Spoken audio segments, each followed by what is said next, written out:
Motorlife.tv vous présente le Yamaha MT-10 et MT-10 SP 2017.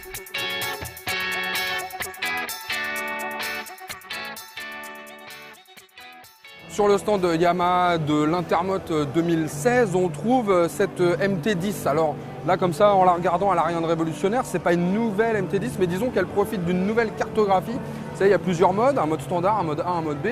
Le mode A, c'est censé être un mode sportif, mais doux. On renforce les bas et les moyens régimes. Mais le problème, c'est que quand on relâchait l'accélérateur, c'était un peu saccadé, quoi. Et ben, ils ont remanié la cartographie pour que ça soit un peu lissé. Et manifestement, c'est censé être bien meilleur. L'autre nouveauté quand même sur cette MT-10 présentée cette année, en 2016, eh bien, c'est l'apparition du shifter qui permet de monter les rapports sans avoir à toucher à l'embrayage. En revanche, on ne peut pas les descendre. Bon, mais ça viendra peut-être un de ces jours. Et puis quand même, Yamaha a pensé à ceux qui ont envie d'encore un petit peu plus de sportivité. Et là, ça se passe derrière moi. Et derrière moi, qu'est-ce qu'on trouve? On trouve une version SP.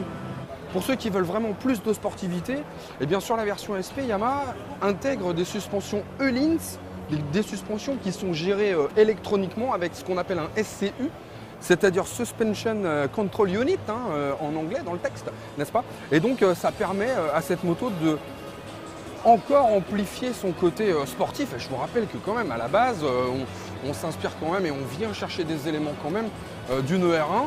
Donc c'est déjà très sportif. Je vous invite à regarder l'essai qu'on avait réalisé sur Motorlife.tv pour bien vous en rendre compte et prendre la pleine mesure de la sportivité de cette moto.